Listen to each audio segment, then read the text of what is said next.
Hey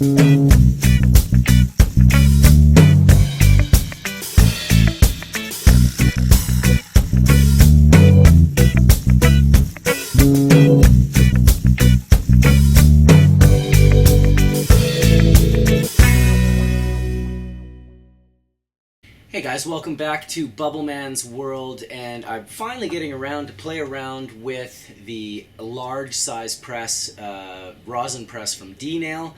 You've seen the one with the 5x5 plate. It's about that size. Well, this one is the 15 inches by 15 inches, so it's a fairly large unit. It's definitely going to give you a lot more area to process a lot more material.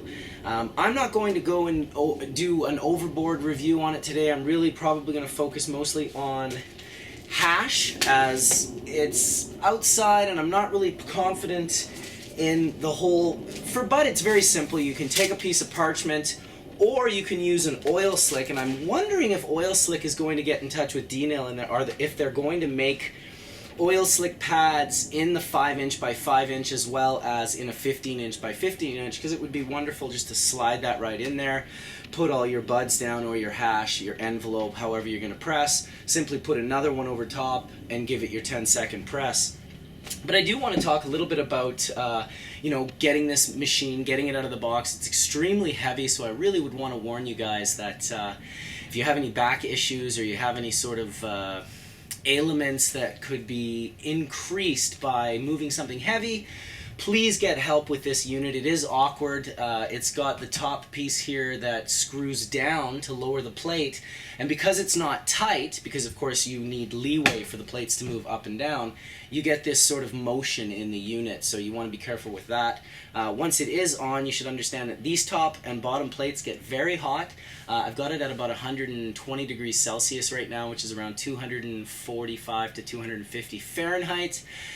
There's a whole variety of temperatures that you can use with this unit, and I'll talk about that a little bit, but first I want to really discuss getting this out of the box and starting to get it working. So let me just turn my phone off and make sure we don't get interrupted there. So like I said, you're going to want to figure out the perfect distance. With my smaller unit, because this unit I could literally close it right to the bottom, and there's a space here about an inch or two at the back of the unit, and it allows us a little bit of leeway if we're not getting enough of a press. And you can see I'm getting a really good press on this one, so it's good enough. I don't need to lower it anymore. It's got the 2 units, so here's one of the problems that you're going to have with this unit if you're using it at a small house and you're not actually at a commercial processing facility, is the power. It takes a lot more power than the smaller unit, and for example, the smaller unit I can plug both sides into one extension cord and plug it into a plug. Well, with this one, if you plug both of these even onto the same circuit in your house, you'll most likely blow the fuse, which I did a couple of times trying to figure out. I have one plugged in over here with an extension cord, and I have one plugged in a fair distance over there, so it is a little bit more work to figure out how to get this thing to work. It might not be a problem for many of you. You might have it all set up with your power, and you've got this plug here and that plug there, and they're on different circuits. Perfect. But do pay attention to that, because it's something that happened to me. Also, like I said, very heavy. You're going to want to find out where you want to put this thing and pretty much leave it there. So yeah, we've got our temperatures up to temperature.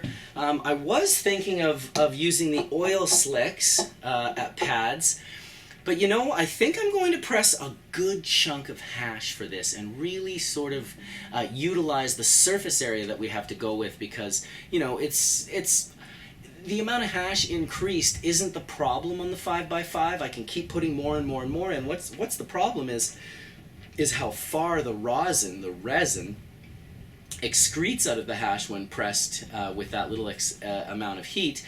It pushes further and further out, and what I was finding was, as I started going over around 3 or 4 grams, I was able to push the rosin right to the end of the parchment paper on the 5x5 unit, the small Dnail press. This being the large Dnail press, I don't think we're going to have that problem. I guess we could probably just get right to it. So I've got myself a pressing screen, and this is a pressing screen that's already been used to collect bubble hash, and I found it laying around, and it was a little bit dirty. And what I did was, it's simply cut in half, and I've had the piece removed from the edge, which is the rim, the blue rim that went all the way around there. And basically what I did was, because it was very sort of not holding together, I just folded the end up and I stuck it in the press and closed it for about 2 seconds, and now you can see that this is nice. It's staying closed. And so I did it to both ends, and what it did is it allowed me to make a little pouch. Basically what I'll do once I get a lot of the bubble in there, I'll fold the third side over, just like that. I'll have my envelope and I'll be able to lay it down nicely in the parchment. In fact, why don't we even get that to go down just like that. There we go. It's actually quite efficient for, using none of the pressure whatsoever, just the little bit of heat that's coming out of there. Oh, not quite enough there. Couple seconds ought to do it. So yeah, that gives me a nice big unit here, a nice big filter bag. Now, you can pick up these screens right now as blotting screens, pressing screens, rosin screens. We sell them at freshheadies.com or bubblebag.com, and of course, I share a lot of information with you guys, and I'm never going to be more happy than if you turn around and support what I'm doing by supporting my company. We try to have great customer service. We try to give you the best dollar bang for your buck. And yeah, so you can pick those up. What I'm going to do is I'm having my manufacturer develop these small bags like this.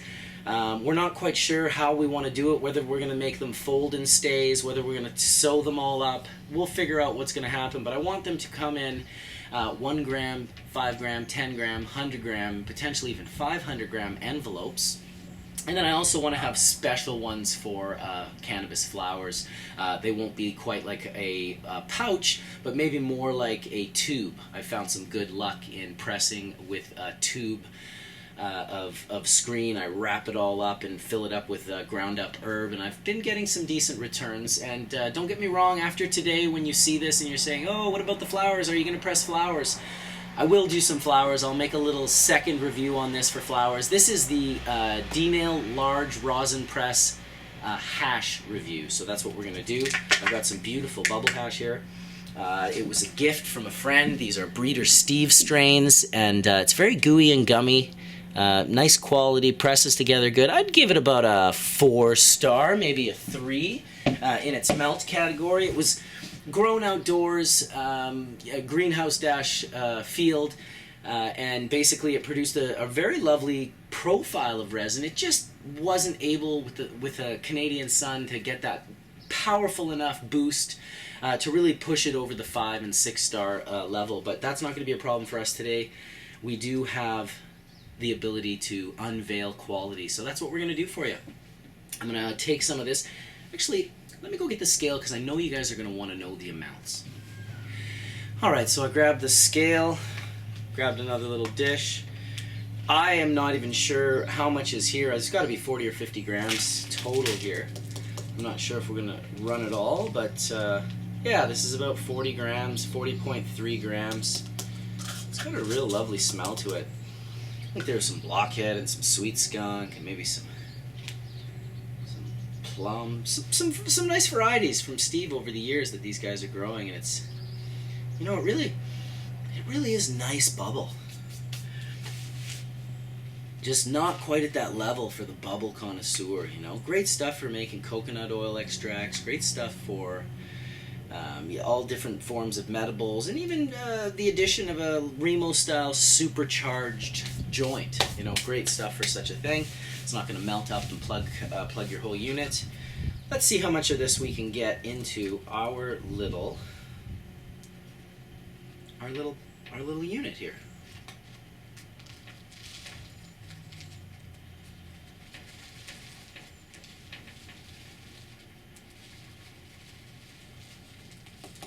Well, looks like it all went in pretty nice. Get that up. Yeah, that's real lovely. So I guess the best bet is to sort of get it all even, so there's no empty spots in the packet.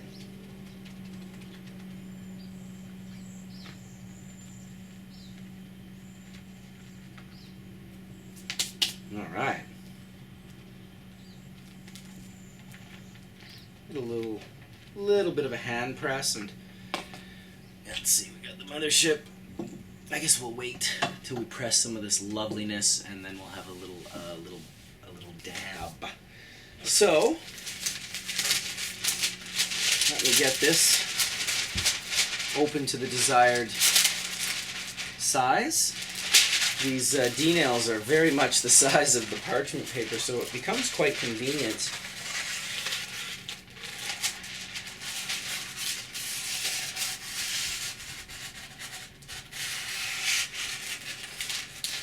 Ding. Alright, so there's one.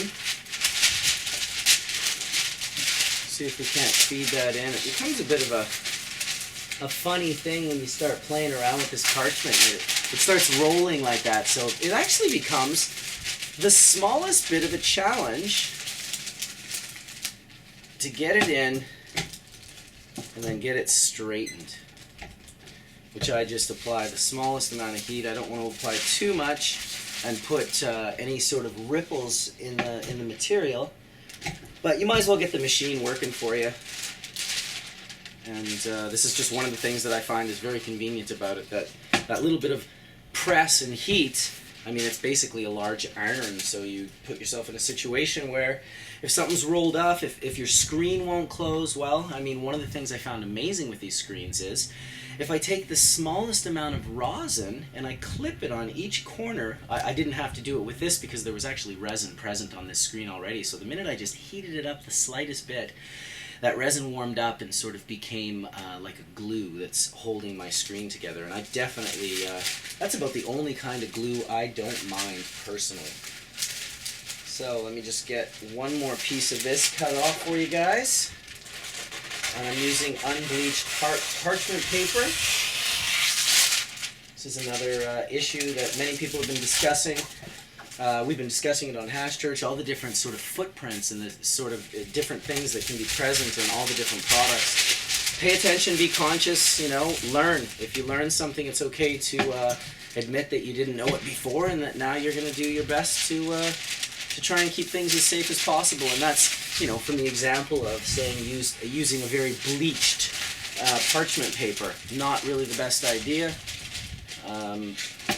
especially with the heat transfer. You don't want to be transferring something like bleach. So, I think we got these about sorted out here. Alright, nice big size there. Get them semi-ready. Like I said, I'm going to give just a little bit of a press. And I know this table's probably making you guys nervous with the mothership and the D-nail press. It's got a tiny little bit of motion, but I promise you I'm paying very careful attention. So I've got this organized, so when I press it, I showed you a little earlier, there's 4 screws, 4 springs on each side, and you know, you could get this to a point where it becomes so difficult to close that it's actually close to a danger, especially if you do get it closed. When you open it back up, the whole unit will tend to jump up like a little frog. So be careful about that as well. I have a good maximum pressure going, but I certainly wouldn't, you know, suggest to people that that they go too far with the pressure. I think that the safer units will be the pneumatic presses, the hydraulic presses that have, you know, either air or hydraulic that allow to get that much more pressure when you close it. And some of these units work with a single button or 2 buttons that you push together, so quite a nice alternative. So here we go, my single largest press of rosin ever, 40 grams of bubble hash. And what we're going to do is we're going to get this in here first. Nice big thing in there. And then let's see what we can do here with this. Alright, there we go. This one on top of that. It's my first time actually doing this, but it seems to be okay working. Alright guys, we got this on the 10-second timer. Let's give it a shot. Here we go. can hear it sizzling beautifully. 7, 6, 5, 4, 3, 2, 1. Boom. You feel that? Boom! Snap up when it pops up. Alright, so let's check that out. Woo, yeah. That is just lovely. Try to hold that up for you guys to see. It's really quite something. Boom, and I would say that. Why don't I slowly start collecting it? Now we want to make sure, because we're outside in the wind here, that none of this blows away, of course. So, now this is a fair amount of rosin. What I think I'm going to do is, I'll collect it off camera. I don't want you hearing the sticky ticky tacky. I will give you a few options for how you can clean this up. You can put these in the freezer. Get that out of there actually while it's still nice and warm. That's one good idea actually to do if you can. Get your packet moved away from the resin. God, is that beautiful. Look at this, guys. You see that? Really beautiful. I don't have the most amount of room here, so I'm going to have to put this over here for now. I can tell that there's still lots more gooey goodness left in there. So I probably haven't gotten quite my 50%, but man, I got to show that to you guys again. There's a nice big driplet of rosin. And you can see, I will of course take some macro photographs of this. I know you guys appreciate the macro photographs. And, well, you know what I think I'm going to do? Is I think I'm going to put this right here and go for another shot. This time, I'll use a single piece. Alright, so let's try this again. Grab this gooey, ooey packet of goodness. Slap it right down into the middle. I've actually got a wasp floating around the rosin right now. He looks quite interested in this process. He's probably, like all of you, he's been watching the internet, he's been paying attention to the hype, and he wants to know, should I get a rosin press? Alright, so there we go. Press down on that bad boy. I've got the 10-second timer set, which is very cool. It just counts down the minute the actual unit hits. That was 10 seconds. Give it a few more shots. Booyah!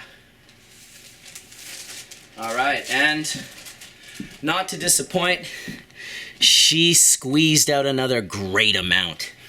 So, I'm going to clean these up real quick. Alright guys, so I'm going to share a little bit of this with you just because it's easy and quick. I went and found a marble slinger pendant that he did years ago for me, actually. This is the Bubbleman marble slinger pendant. And I just, you know, I seen people doing it with the glass online, and I knew it would be easy, but I'm not sure if you can see this middle section here, how it's this really light, it's the greasy stuff that's usually the hardest to pick up. Well, this is picking it up absolutely simplistically. So if you've got any glass, I can show you right here, the shape isn't even that important. I could easily move the glass at an angle and use more if I want, but I'm finding that the edge is quite efficient. But watch the speed in which I can pick this rosin up.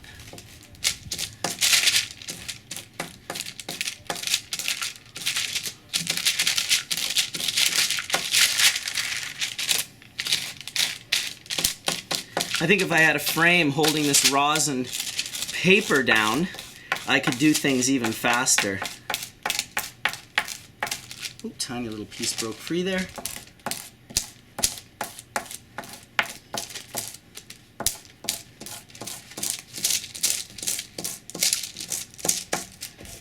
Alright, well that is very rewarding how well that cleaned the parchment. Even still, I can go over it and grab those last little remnants and basically clean this parchment up to a like new substance. Nice little bit of rosin sitting on there. Why don't we move into our second sheet? Fold this one out of the way, as we will be using it again. I don't want to get the stickiness that's on the back of this unit onto the front of this unit. So here we have a beautiful, really nice results for this particular batch. Let me get...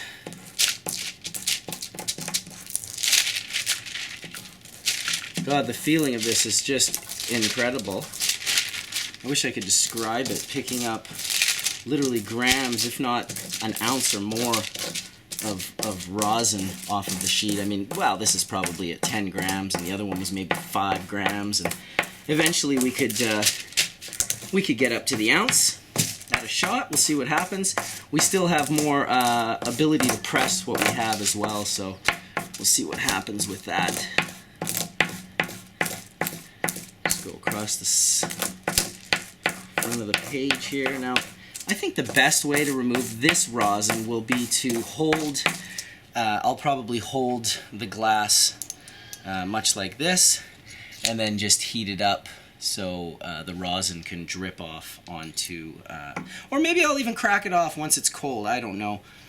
Either or, that's a really nice chunk of rosin right there, and that's only the first 2 complete. So let's see what we got over here.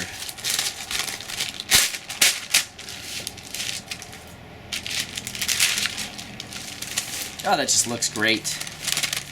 Doesn't that look great in the sun? Alright, so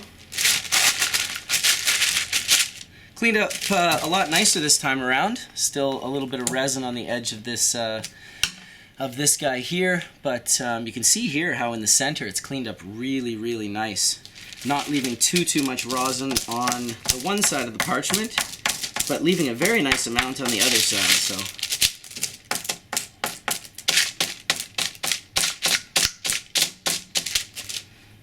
alright, I'm kind of getting almost too much rosin on here now. It's starting to get a little bit tacky for me. Just grab the last little bit of this.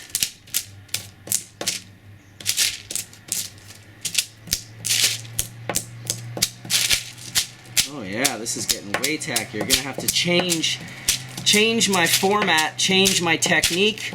I'm now doing the quick pull, which is what I usually do when it's not working, the wiping technique. Sometimes when you go to wipe, you're just not going to get the love that you're looking for.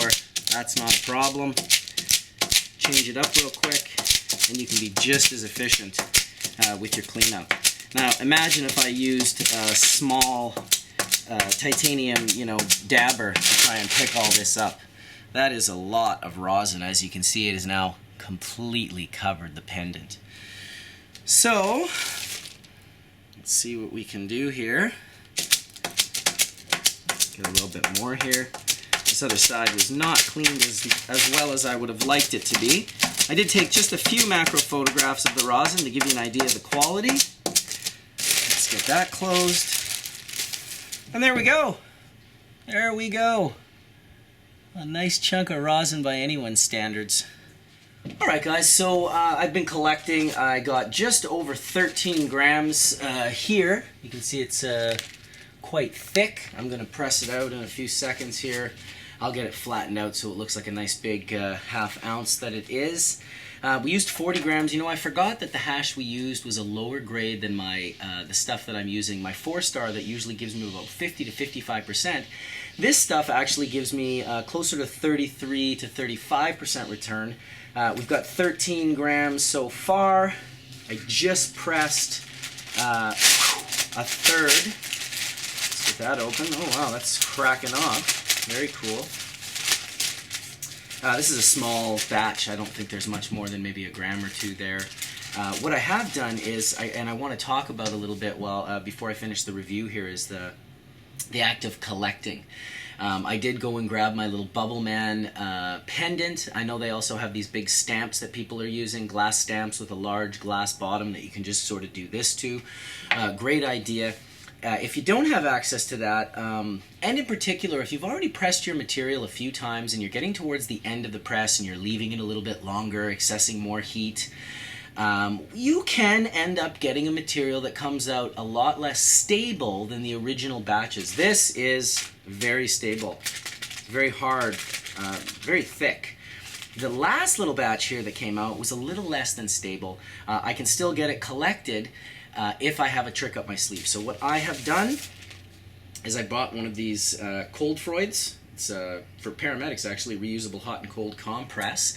And it's been in my freezer. And what I do with this is, how I like to collect with this is simply, I use a dabber for this particular batch, and I don't leave it on this thing because it'll get so cold that as you start collecting it, exactly what it's doing, it just starts cracking and flicking the stuff away. So what I do is literally move that out of the way, get your thing back onto your paper, and once you've cooled it a little bit, then you can go and do some collecting, and now it's just picking up like nobody's business. Beautiful, beautiful pickup job. So don't be too tripped out if you end up with a sappy material, you've been pressing hard, and you can't collect it. You might think that you can put it in the freezer, get it all frozen, and then try to collect it. I find that is a little more difficult than the simplicity of using a cold plate underneath, something cold underneath, even frozen peas, for God's sakes. Just something that you can put underneath to give it that little bit of cold, so when you go back to collect it, you don't have any problems. This is collecting really nice. Just collected a whole chunk of that parchment right there. Nice little dab.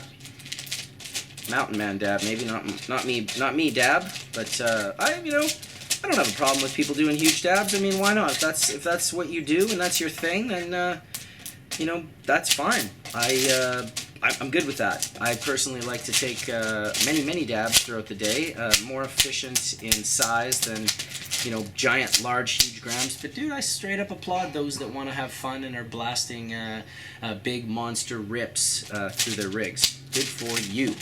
So I'm going to have to get back onto this coolness here just for a little bit. And it just gives me just the tiniest bit of cold and lets me collect the resin without it greasing up and wanting to stay behind on the parchment paper. I'm just using a Task Rock, highly educated dabber and carb cap to pick this up right now, and mostly what you do is you collect the resin on top of itself, so as it starts building, you can actually just start rolling it much like a ball, and the minute it starts getting too tacky, just go right back over to your cold plate or your whatever you have that's giving you that access to immediately different temperature, because this stuff is very, very sensitive to temperature changes. Alright, so there we got half of that done. Get another side. I'm suspecting this will be at least a couple of more grams. Get us up to 15 grams for the total return on 40 grams of pretty nice bubble. Like I said, it wasn't melt. It was definite no melt, but the really nice flavors, well grown, just not grown to that final fruition that us as the hash lover, as the connoisseurs, like to see. But what a beautiful thing that rosin is. What a beautiful thing that Dnail has done to come out with these modified t-shirt presses with Dnail standards, Dnail customer service, and hopefully sooner than later we'll be supplying them with some pressing screens. If not, please, it's always appreciated when you support the company. Fresh Headies and Bubblebag.com. We have your hash making needs, whether it's for rosin presses, we will be carrying these very soon on the site. Whether it's for bubble bags, we have them all sorts, from standards, originals, and lights. Whether it's bubble boxes, tumble nows, dry sift screens, whatever your hashish needs are for the solventless quiver, Bubbleman and Bubble Bags has you covered, so please support us. And if you like this video, give us a like down below, and if you really enjoy it and want to see more videos like this, then please give us a subscribe. We always appreciate when you share our content. Your social media is how we get out there. My social media only takes me to you, but you take me to the rest of the world, so much appreciated. I'm going to continue here collecting this last little bit. I'm going to have to go through my macro photographs. I didn't take as many as you guys probably would have liked, but I got a nice 3 or 4 that can show you the quality of what was pressed here. Maybe I'll throw in a little, I guess the melt video is not as exciting with rosin because it's an oil, it's not a hash, so once you've created it as an oil, of course it's going to have a melt factor of 7-star because, well, oil is a material that melts every time, every single time. In fact, I've never seen oil in my life that didn't melt. So there we go, collected. Another couple of jeebs. We'll get that on the scale real quick. We'll take a final dab Let me get the Dnail on here. Get that brought over. Always nice to have a oil slick to put your pipe down. I hate that sound of putting the pipe down on something that's a hard substance that you haven't that you're not paying attention to, and it gives that hard that sound, that glass sound that you put down. So shout out to Oil Slick for hooking it up, saving bongs, one bong at a time. All right, so obviously for a process like this, the less heat the better. I'm just heating up the tip of the... All right, let's see what we got here. What's the final number going to be? The final number is 13.9. 13.9. So, let's have a dab of it, because I'm sure it's wonderful.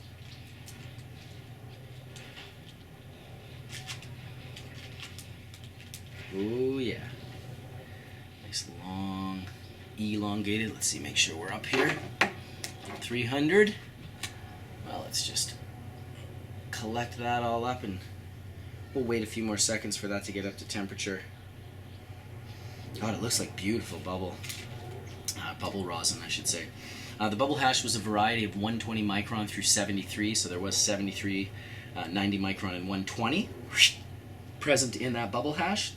We squeezed it through a 25 micron screen, all 40 grams of it, and well, we ended up with so far 13 grams. I think I'm going to be able to squeeze a couple more grams out just by giving, what I'll probably do is I'll open this up, I'll remove it from the large screen that it's in, and I'm going to fold it upon itself to get it a little bit thicker. I'll put it in a separate size screen, and I'll squeeze that through and see if I can't get anything more. So here we go.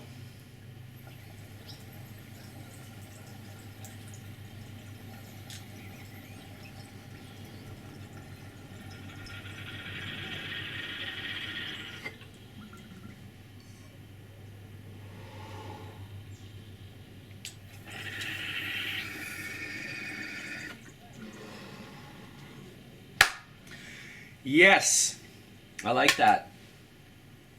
I'm going to turn this guy off here.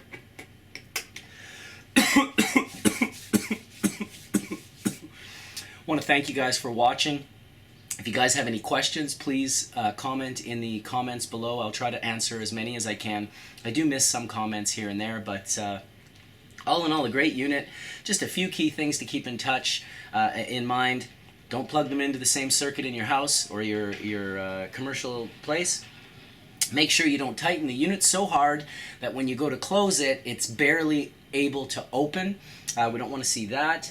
And otherwise, just you know, keep your temperatures down.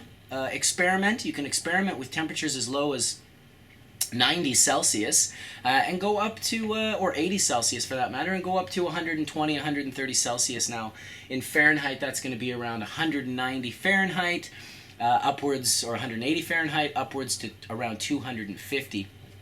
Personally, what I find is when I'm extracting from hash, I like to keep my temperatures a little bit lower, and when I'm extracting with cannabis, I usually keep them a little bit higher. However, for this experiment, I actually pressed this at the temperature that I normally press cannabis at. It was around 245 degrees Fahrenheit. A little bit warmer than usual. I do have some of this hash that I'll be able to compare to the rosin oil, I should say. I have some that I made some time ago, and I'll compare it. I'll compare the colors, I'll compare the tastes, see if the terpene profile was that greatly affected by the excess heat.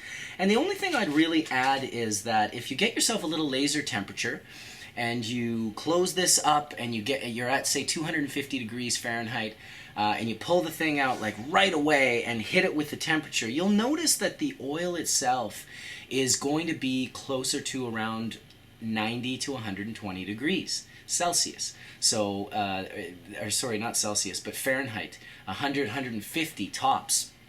So it's all interesting. We're learning every day.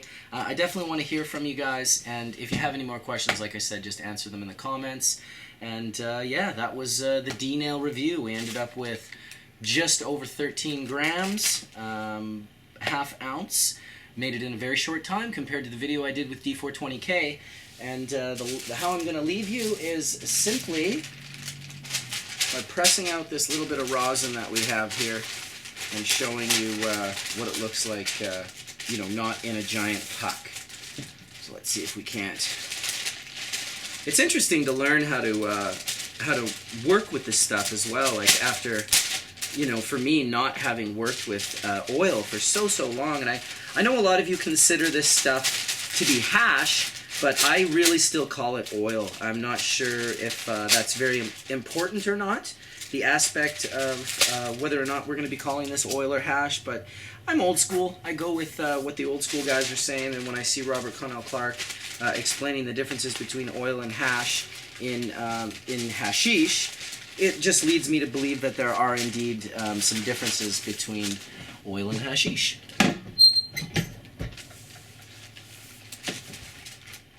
All right. There we go, guys.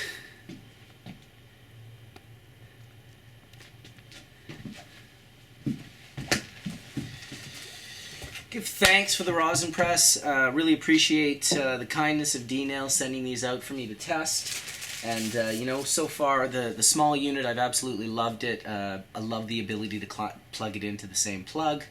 But this unit is a whole different ball game. You really could see how you could get your production game on with one of these things. And see if we can't get this open here. It's so nice to have this cold pack here, because you give this a little press just to you know, get it a little. Woo-woo!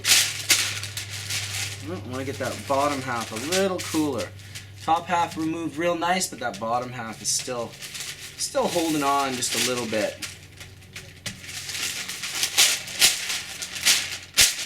There we go. All right, guys. Thanks for watching Bubbleman's World. I will leave you with the rosin.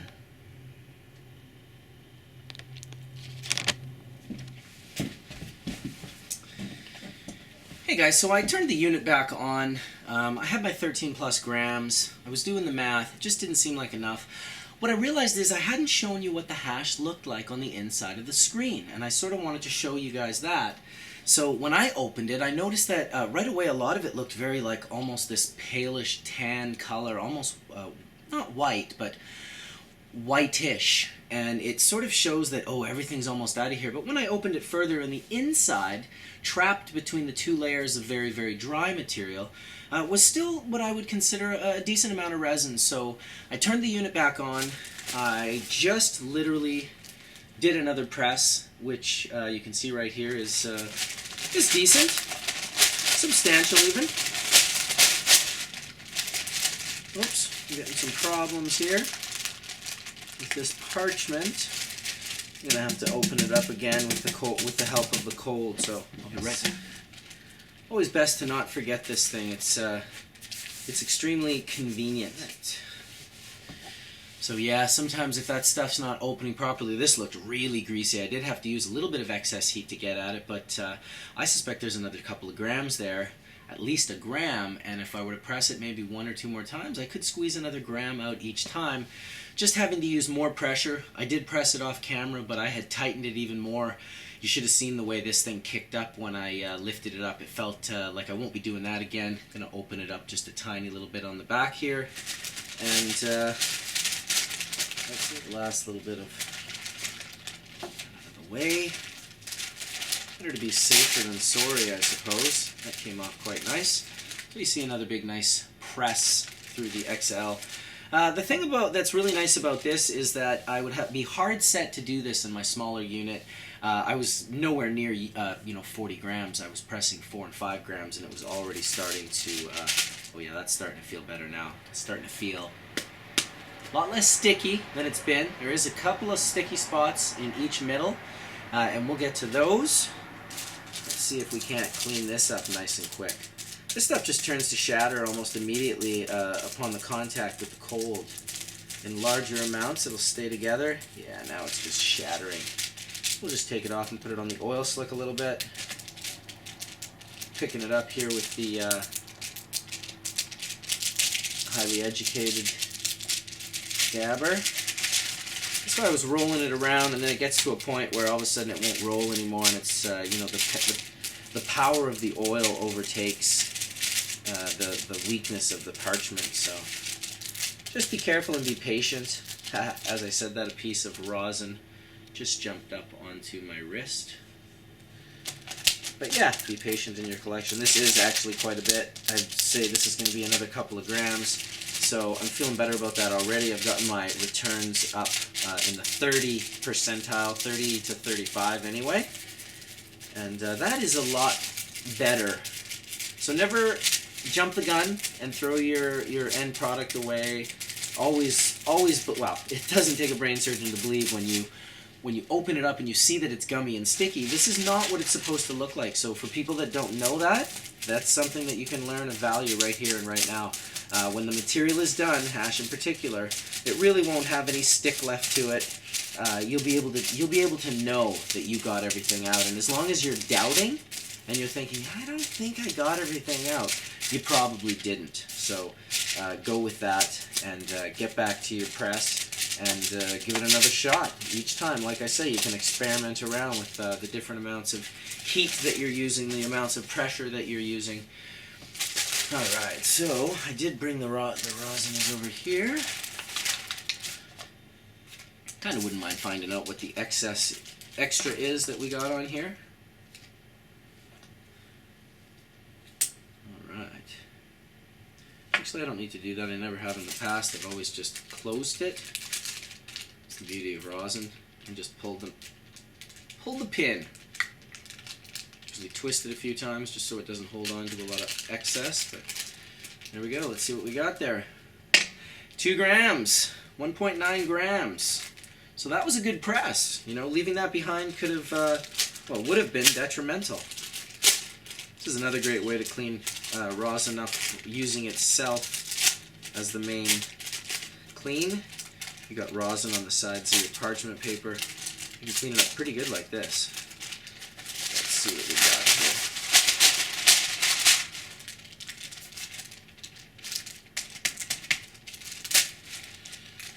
Alrighty.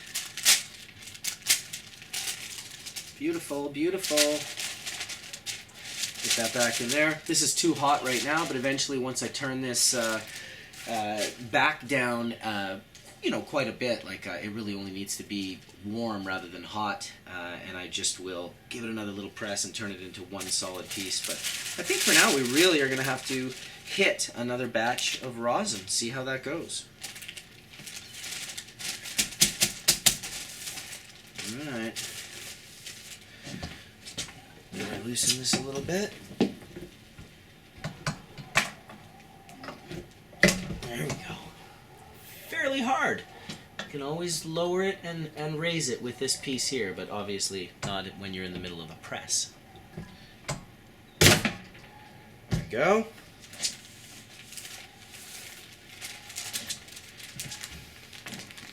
Here we go again. Get that on the cool plate.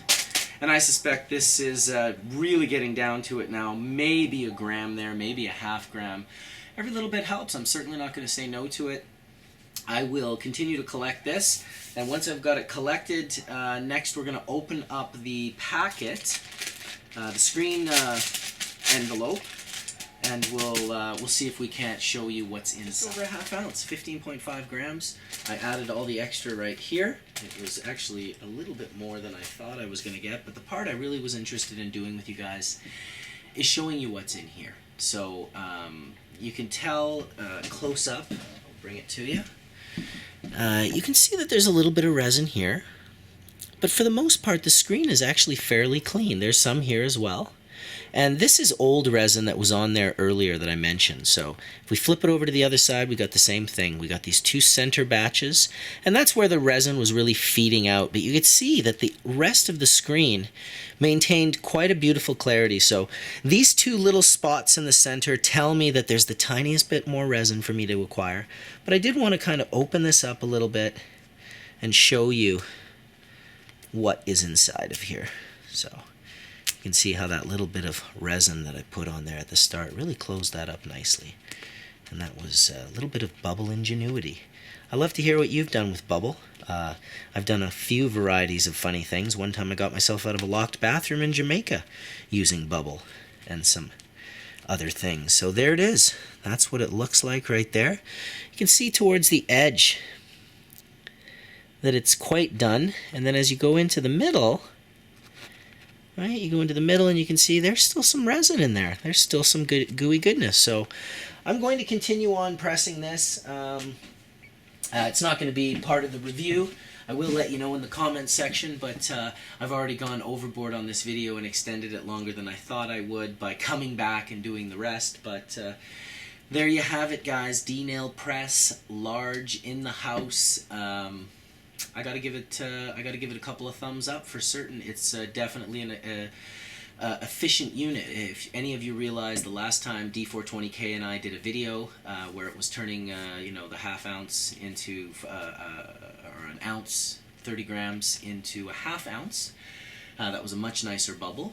That took us almost 3 hours using hair straighteners, 2 of us. We both ended up kind of giving ourselves a little bit of a shoulder injury on it. It was kind of ridiculous.